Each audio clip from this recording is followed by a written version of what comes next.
All right, YouTube, how you doing? Welcome back to the channel. It is November 19th. We got a Tuesday with 6 NBA games to dive into, all group play games for the NBA Cup. Like we always do, I'm going to dive into each and every one of these games. I'll give you my prediction on the side. I'll give you my prediction on the total. We'll talk about any other plays, like player props that we like within the game as well. But keep an eye on the pinned comment for the final plays. I'll direct you to those for free with that pinned comment, so make sure to keep an eye on that. In terms of yesterday, yeah, I think you wanted to keep an eye on the 5-0 night in the pinned comment there. We had the same game parlay. Jalen Duren here, 10-plus points with Jaden Ivey just to hit 1-3.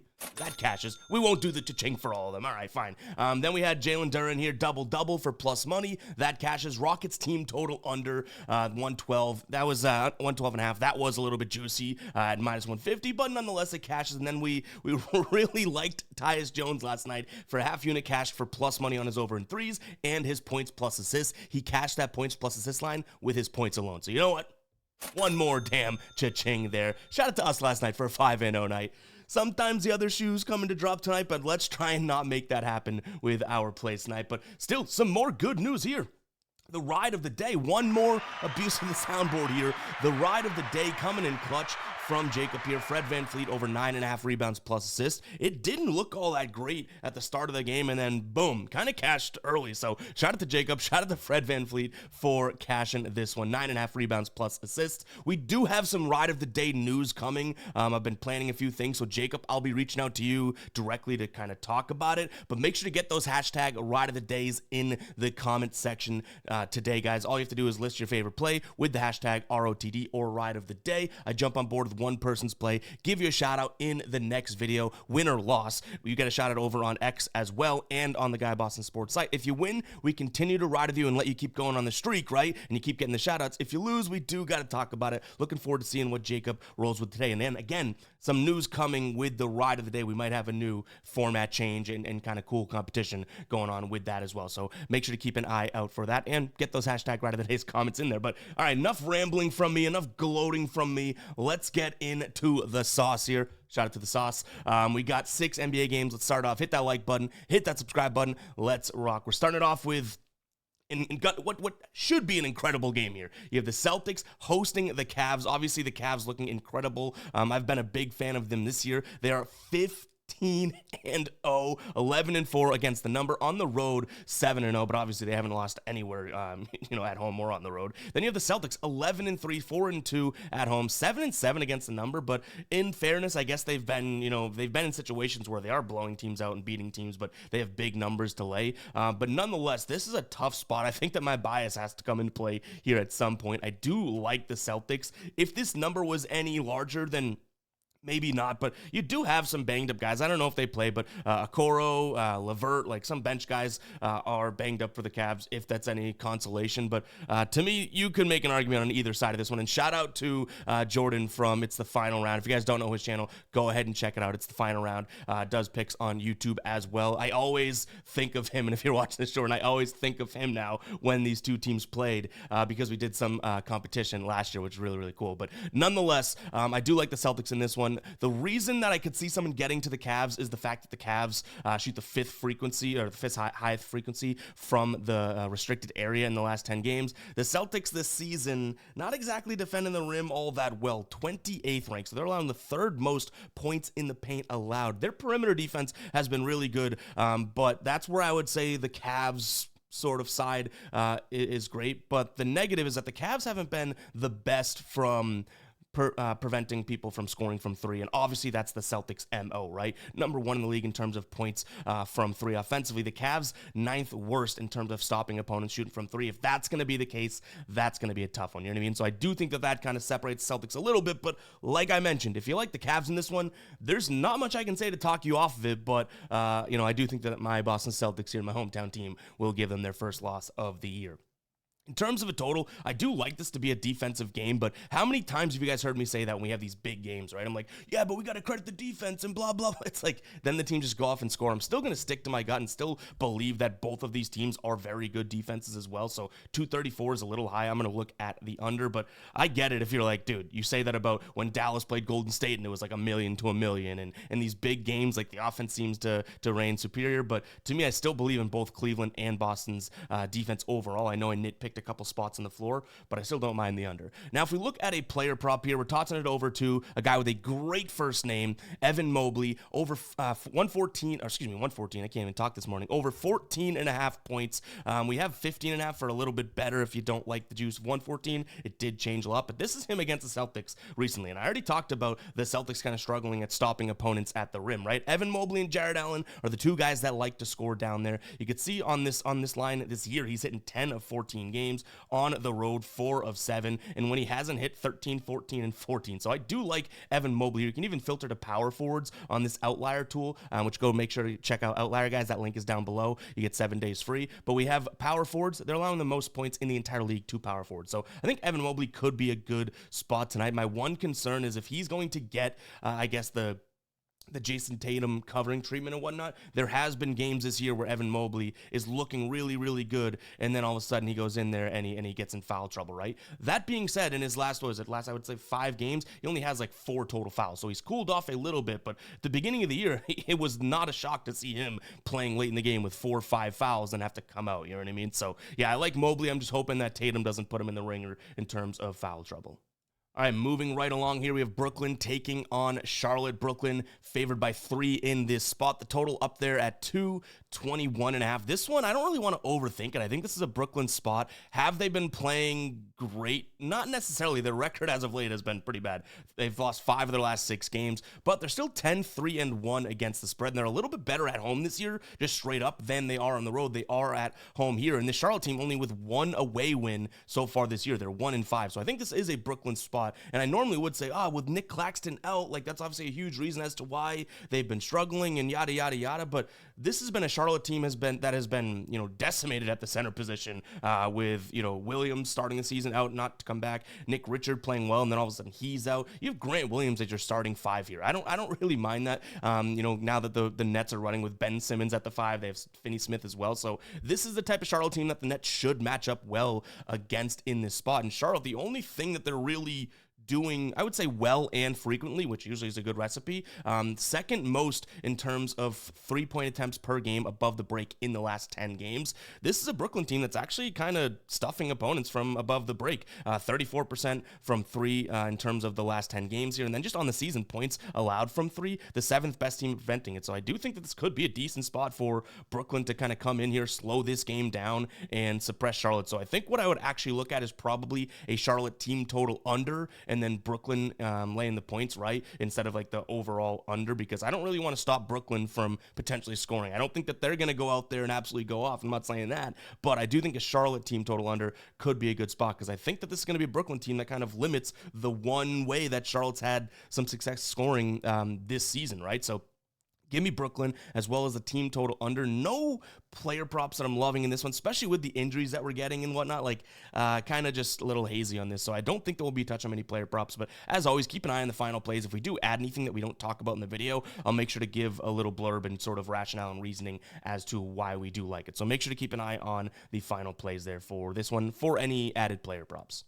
Next up, we have Memphis taking on Denver. Memphis favored in this one, which tells me that Jokic is still going to be out. He's listed as a game-time decision here, but I imagine already missing the last, 2 or 3 games, and with them being dogs in this one, he's most likely out in this one, even though he's listed as questionable. Aaron Gordon's still out here as well, and there's a plethora of injuries, right? Marcus Smart game-time decision, Edey out, Gigi Jackson out, Ja Morant out here. We do have Desmond Bane back for Memphis, which is obviously a big uplift, right? So I think in this spot, I'm gonna look at Memphis slightly. I just don't know. I don't know how this Denver team can or will operate against a team that loves to score in the paint without Jokic down there. And this Memphis team does, in fact, love to score in the paint, right? And we've seen this matchup 2 days ago, where Memphis kind of just took it to him, 105 to 90. So yeah, I usually am thinking, well, when these two teams play and then they flop and then they play again in a couple days, like I'm thinking, okay, well, let's go to the other side. But I really don't see that. Like Jaren Jackson Jr. should have his way down there. This is a Memphis team that shot nearly, I think it was like 7% from the field in that game. Yeah, I'm going to take a peek at them again. I don't think that it's that much of a confidence boost or anything like that. Like, I don't know how much this has a chance of being a final play, but without Jokic, this Denver team already kind of was on a little bit of a struggle bus this season. They finally started to get things cooking and rolling. And then Jokic goes down and it's like, or not goes down, he's out for personal reasons, right? All of a sudden it's like, yeah, I don't know how much I can trust this Denver team without him, which makes a little bit of sense. Like, that's not crazy to say. In terms of what we have for a game here of a total, I do think that's a little bit low, especially without Jokic. I think that this game could move a little bit faster. Now, that said, we just saw 90 points from the Nuggets last game. I understand that, so that's not exactly the best look, but I do think that given the fact that we have the 6th and the 4th pace team, ranked pace teams in the league so far, I do think that we could see a few different points. And if Memphis is getting easy ones, then it's only going to cause, Jamal Murray and Michael Porter Jr. to try and press and keep up with them. So yeah, I'll lean towards the over here at 226 as well. And then from a player prop perspective, nothing major. I'd take a peek at Brandon Clark as well as, I guess, Jaren Jackson Jr. in terms of points, just because, like I said, I do think Denver could be Swiss cheese down low without Jokic down there. Dallas taking on the Pels here. We do have some injury news to kind of keep an eye on. Not necessarily on the New Orleans side of things. All their guys are out. Alvarado, Hodkins, Jones, McCollum, DeJounte Murray, Zion Williamson, the same cast, right? Same cast and crew. But Luka is listed as a game-time decision in this one, as questionable, actually. So I do think that this is a spot to just keep an eye on that. I think he even said in a post-game or in an interview or whatever that he's been playing at less than 100%. So when a guy says that, there is a real injury there, and who knows? Maybe against the Pelicans, they say we might not need you tonight, right? So keep an eye on that before jumping into this one whatsoever. The one thing that I will say about this one, and we're probably not going to get to player props, is that Luka is going to be kind of the whole thing. Like, it's like either all or nothing whether or not he plays. Like, I still don't love the Pelicans if he doesn't play, but that big number at 11.5, obviously I would anticipate if we do like that, Luka will be playing. So this breakdown in this segment probably gets a little I guess tainted just because it's all based on Luka, and I'll say that off the rip. Player props, we don't even have many lines available on the Mavs side of things, that type of thing. But overall, if Luka plays, we'll speak to it like that. I don't mind the Mavs here. I don't see any reason to like the Pelicans. The Mavs even like to score in the paint, right?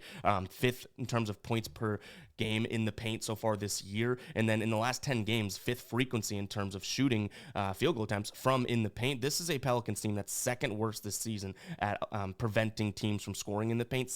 Nearly 72% over the last 10 games of restricted area field goal percentage against. So no reason for me to like the Pelicans. I think it might be a spot in which I say, okay, I'm going to take a peek at the Dallas team total over, and that might be, a safer look or a better place to go, even if Luka doesn't play and that type of thing, because 11.5 is obviously a big number, right? So that's how we'll do it. I know we're kind of brief and vague here, but again, it's all dependent on Luka. I do like Dallas if he plays, not necessarily at that number, but maybe their team total over looks a little bit sweeter if he does get the go, because again, they're going to shoot in the paint, they're going to score in the paint, and I don't think this Pelicans team is going to have much of an opportunity or ability to stop it. Hey, real quick, guys, if you made it this far into the video, appreciate you. Go ahead and comment 13 because you made it this far into the video. Make sure you hit that like button and subscribing as well. You guys have been absolutely on an absolute tear. How many times can I say absolutely or absolute? I don't know, but absolutely go ahead and comment 13 if you made it this far in the video. I do truly appreciate you guys and all of the support that you guys have shown. So thank you guys so very much. Spurs taking on the Thunder. Thunder, huge favorites in this one in terms of, I guess, just what I would imagine the number would be. But then you look at it, Wembanyama is doubtful, right? So then it's like, okay, that makes a little bit more sense. The number doesn't seem as big as it was. But we got to remember, no Chet Holmgren, no Hartenstein. So this is still a fairly sizable number. But my thing is that this is still a very good Oklahoma City team, right? Like, they had their way with New Orleans, and they beat Phoenix. They played a tough one against Dallas. They were, I think, favored by 7 in that one. I don't know if I get there myself with this one, but without Wembanyama, I don't necessarily see a true, easy path to the Spurs here. So I'm gonna lean towards OKC, but again, I originally thought that was a big number, and it still kind of seems like a big number to me. So I don't think that I make that a final play. In terms of what we have for a total in this one, I don't mind a peek at the under. These are two teams that play kind of at a medium pace, but I do think that, the Spurs being a very good defense down low is going to help, as the Thunder do like to get to the rim. Both teams do shoot fairly often from three, but have been good at preventing threes so far this season. So I think that there's paths to say, okay, both of these teams are going to play some good offense, but the defense will be there to match, right? To match. And when they did play earlier in the year, it was a 105-93 game.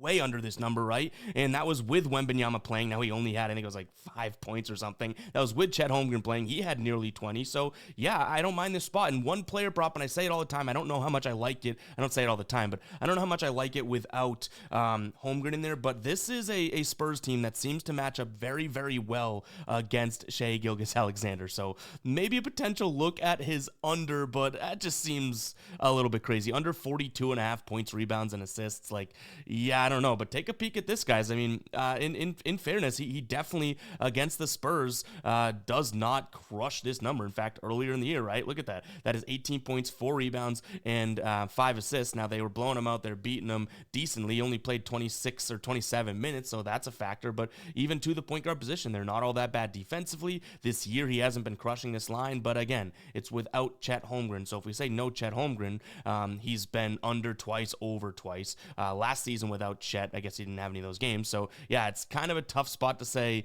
yeah, definitely look at Shai, especially because he's so damn good that are we really thinking about, taking an under on the guy? But that would be a player prop that I'm considering as of right now. So if I were to rank those, I'd probably say under, Shai, and then Thunder minus the points, because I really, that does still seem like a big number to me with the Thunder without Chet.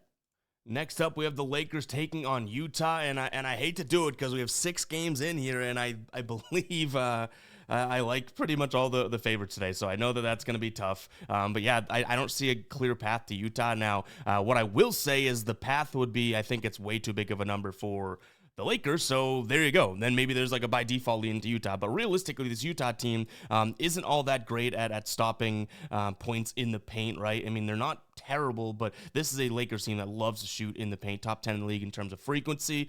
They also have been shooting a decent amount more threes, which Utah's been really bad at stopping. So it really comes down to the lack of defensive efficiency for Utah for me in this one as to why I like the Lakers, who are kind of quietly the 4th most efficient offense in the league this entire year. They only rank, I think it's like 8th in terms of points per game, which is still pretty good, but the fact that they're top 5 in efficiency just says that they've been playing well. So, and Anthony Davis is on the injury report. I will note that, but he's listed as probable. So yeah, I think I lean towards yet another favorite in this video. At least I recognize that everything we liked had the minus sign next to it, right? But I like the Lakers in the spot. In terms of what we have for a total, I don't necessarily think Utah's going to have the easiest of times scoring. I don't think the Lakers are that great defensively, but with a total this high, we're bound to get a decent number for a Utah team total. So I'm going to lean towards the under on that. In fact, we can probably find that fairly quickly and let you guys I guess in on what the number is versus me just saying it. So yeah, we can look at like under 114.5 or 136 over on FanDuel. Like that might be a consideration spot as well. Again, I don't think that this Jazz team is going to do all that great. They have some injuries to note as well, too, right? Walker Kessler is out, which even leads more into what I talked about with the rim protection. So, to me, give me the Lakers as well as a team total under for the Jazz. Potentially maybe an under overall. This is a very efficient Lakers team, but we've gotten burned with an over with them already. They do not play all that fast, and they just have not been playing all that fast, right? Their defense has been lacking, though. So, if you're looking at an under for Utah and whatnot, just take that into consideration. I'm letting you know, I think this Utah team specifically would be like square peg, round hole, or whatever the heck the saying is, right? The Lakers have not been all that great, but I think that they match up against this Utah team fairly well to kind of suppress them and not have them go out and score. So hopefully that makes sense. But guys, that is going to wrap it up for today's show. No player props really in that game. I'd consider Anthony Davis and LeBron because they like to score at the rim, but their numbers are a little bit too high in terms of what they've been doing lately. So that is going to wrap it up for today's show. Hope you guys did enjoy it. If you did, you know what to do. Hit that like button. Hit that subscribe button. Appreciate all of you guys tuning in. We'll catch you guys in the next one, all right? Peace out.